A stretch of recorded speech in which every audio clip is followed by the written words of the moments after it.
Hello students, I hope you all are fit and fine with good condition of health. Today in this video, I'm gonna explain the second part of Bipin Chaudhary's Lapse of Memory, Chapter 4, Honeydew for Class 8. So let's have a start.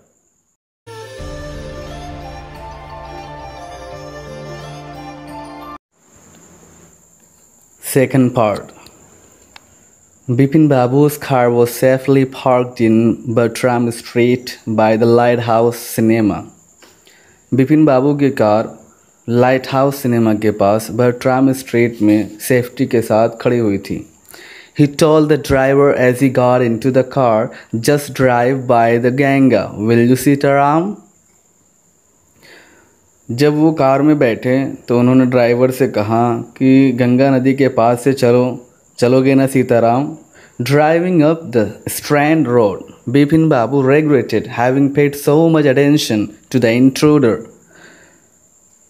Strand road पर चलते हुए बिपिन बाबू ने घुसपैठिए की तरफ ज़्यादा तवज्जो देने पर अफसोस किया. He had never been to Ranchi. No question about it. वो कभी रांची गए ही नहीं थे, उसके बारे में सवाल ही नहीं बनता. It was inconceivable that he should forget such an incident which took place only 6 or 7 years ago. ये बात मानने के लायक ही नहीं थी कि वो सिर्फ 6 या 7 साल पहले होने वाले घटना को भूल जाएंगे. He had an excellent memory. उनकी याददाश्त अच्छी थी. Unless Bipin बाबू's head reeled. ये सोचकर बिपिन बाबू का सर चकराने लगा. Was he losing his mind? नहीं तो क्या उनकी याददाश्त ख़राब हो रही है? But how could that be? लेकिन ये कैसे हो सकता है? He was working daily in his office. वो रोज़ाना अपनी ऑफिस में काम करते थे. He was a big firm. ये बड़ी कंपनी की थी. And he was doing a responsible job. और वो एक जिम्मेदारी वाला काम करते थे. He wasn't aware of anything ever going seriously wrong. उनको कोई ऐसी चीज़ याद नहीं थी जो उनके लिए कोई बहुत ज़्यादा गलत हुई हो. Only today he spoke for half an hour at an important meeting. और आज ही उन्होंने एक important meeting में आधे घंटे तक बात की थी. And yet the man knew a great deal about him. और आदमी भी उनके बारे में बहुत कुछ जानता था. How? कैसे? He even seemed to know some intimate details. उसको तो कुछ करीब की और गहरी मालूमात थी.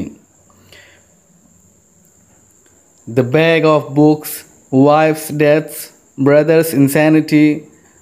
इतने करीब की डिटेल मालूम थी जैसे बुक वाला बैग, बीवी की मौत, भाई का पागलपन. The only mistake was about his having gone to Ranchi. वो सिर्फ उनके रांची जाने के बारे में ही मिस्टेक कर रहा था. Not a mistake, a deliberate lie. गलती नहीं कर रहा था बल्कि जानबूझ के झूठ बोल रहा था. In 1958, during the pujas, he was in Kanpur at his friend Haridas Bagchi's place. क्योंकि 1958 में पूजा के बीच में तो वो कानपुर में अपने दोस्त हरिदास बैगची के घर पर थे. All Bipin Babu had to do was to write to. Bipin बाबू उसको लेटर लिख सकते थे. No, there was no way of writing to Haridas. लेकिन अचानक याद आया कि हरिदास को लेटर लिखना पॉसिबल नहीं है. बिपिन बाबू suddenly remembered that Haridas had left with his wife for Japan some weeks ago. Bipin Babu को याद आया कि हरिदास तो अपनी बीवी के साथ कुछ वीक्स पहले ही जापान चला गया है. And he didn't have his address. और बिपिन बाबू के पास उसका कोई एड्रेस नहीं है. But where was the need for proof? लेकिन प्रूफ की ज़रूरत ही क्या थी? He himself was fully aware that he hadn't been to Ranchi. उनको खुद ही याद था कि वो कभी रांची नहीं गए हैं. And that was that, or बस. The river breeze was bracing and yet a slight discomfort lingered in Bipin Babu's mind. नदी की हवाओं से बिपिन बाबू को ताकत मिल रही थी और फिर भी बिपिन बाबू के दिमाग में थोड़ी सी बेचैनी रह गई थी. Around Hastings, Bipin Babu decided to roll up his trousers and take a look at his right knee. Hastings के पास बिपिन बाबू ने अपने ट्राउज़र को उठा करके अपने दाहिने घुटने को देखने का डिसीजन लिया. There was the mark of an all-inch long cut. घुटने पर 1 इंच लंबा कट का निशान था. It was impossible to tell when the injury had occurred. ये कहना नामुमकिन था कि घाव कब लगा है. Had he never had a fall as a boy and cut his knee? क्या कभी बचपने में वो गिरे नहीं थे और उनके घुटने में कट नहीं लगा था? He tried to recall such an incident, but he couldn't. उन्होंने इस तरीके की घटना को याद करने की कोशिश की लेकिन कुछ याद नहीं आया. Then Bipin Babu suddenly thought of Dinesh Mukherjee. तभी बिपिन बाबू को अचानक दिनेश मुखर्जी की याद आई. The man had said that Dinesh was in Ranchi at the same time. आदमी ने कहा था कि दिनेश रांची में उसी टाइम पे था. The best thing surely would be to ask him. उससे पूछ लेना बेहतर होगा. He lived quite near in Benninandon Street. वो बेनिनंदन स्ट्रीट में करीबी में रहता था. What about going right now? उन्होंने सोचा कि अभी जाना कैसा होगा. But then, if he had really never been to Ranchi, what would Dinesh think if Bipin Babu asked for a confirmation? लेकिन तभी ये भी सोचा कि अगर सच में वो रांची कभी नहीं गए होंगे तो दिनेश मुखर्जी क्या सोचेगा अगर बिपिन बाबू ने कंफर्म करने के लिए पूछा. He would probably conclude Bipin Babu was going nuts. वो शायद समझेगा कि बिपिन बाबू पगला गए हैं.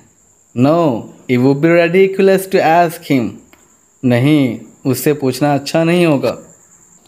And he knew how ruthless Dinesh sarcasm could be. और बिपिन बाबू को पता था कि कितने बुरी तरीके से दिनेश मुखर्जी ताना देगा. Sipping a cold drink in his air-conditioned living room, Bipin Babu felt at ease again. अपने एयर कंडीशन वाले लिविंग रूम में बैठ करके कोल्ड ड्रिंक पीते हुए बिपिन बाबू को थोड़ा सा आराम फील हुआ. Such a nuisance. Just because they have nothing else to do, they go about getting into other people's hair. कितनी तकलीफ की बात है. उन्होंने सोचा कि जब लोगों के पास कुछ करने को नहीं होता है तो वो दूसरे लोगों के कामों में टांग अड़ाने लगते हैं. After dinner, snuggling in bed with one of the new thrillers. Dinner के बाद एक नई नावल को लेकर के बेड में घुसते हुए बिपिन बाबू forgot all about the man in New Market. Bipin बाबू नई मार्केट के आदमी के बारे में सब कुछ भूल गए. Next day in the office, Bipin Babu noticed that with every passing hour, the previous day's encounter was occupying more and more of his mind.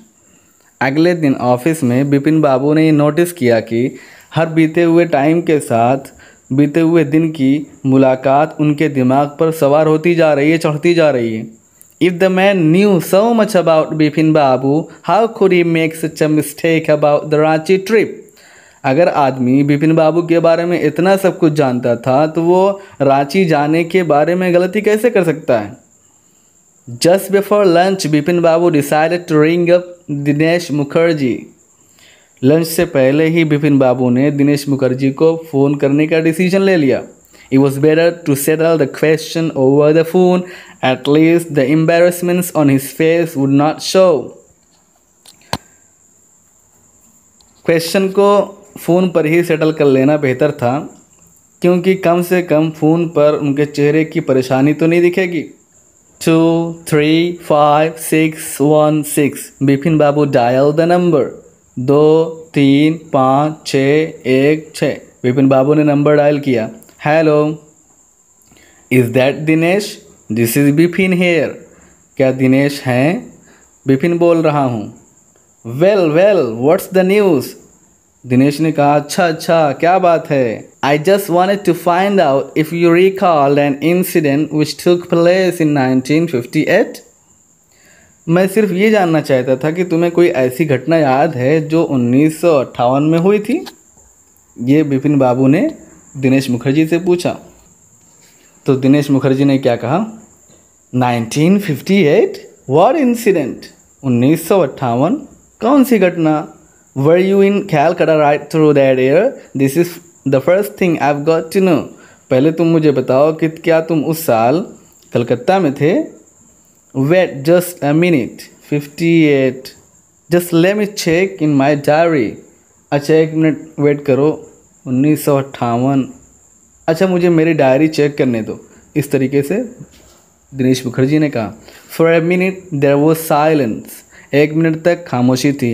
Bipin Babu को feel that his heart beat had gone up, Bipin Babu को लग रहा था कि उनकी धड़कन बढ़ रही है।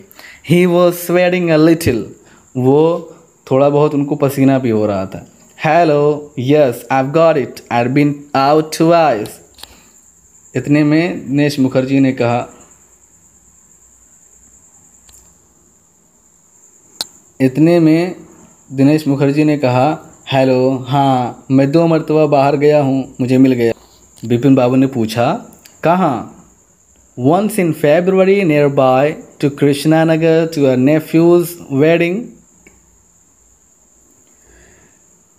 तो दिनेश मुखर्जी ने कहा कि एक मरतबा फरवरी में मैं बाहर गया हूँ कृष्णानगर के पास अपने नेफ्यू यानी भतीजे की शादी में।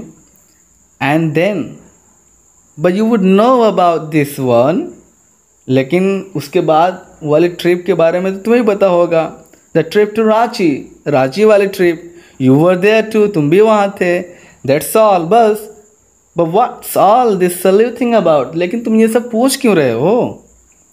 ये बिपिन बाबू को दिनेश मुखर्जी ने रिप्लाई किया। तो बिपिन बाबू ने कहा, no I just wanted to, लेकिन नहीं कोई बात नहीं, मुझे क्या है सिर्फ ये जानना था। एनीवे थैंक्स, शुक्रिया कह करके बिपिन बाबू slammed the receiver down and gripped his head with his hands. Bipin बाबू ने रिसीवर को पटक दिया और अपना सर पकड़ करके बैठ गए। He felt his head swimming, उनका सर चकराने लगा। And chill seemed to spread over his body, और उनके शरीर पर ठंडक आने लगी। There were sandwiches in his tiffin box, उनके टिफिन बॉक्स में सैंडविचेस रखी हुई थी। But he didn't eat them, लेकिन वो उसे नहीं खा पाए। He had lost his appetite, उनकी ख्वाहिश मर गई थी। Okay students, so this was the explanation of the second part of Bipin Chowdhury's Lapse of Memory, the 4th chapter of Honeydew for class 8. I hope you got it, enjoyed it, keep it up, the girl is ahead of you.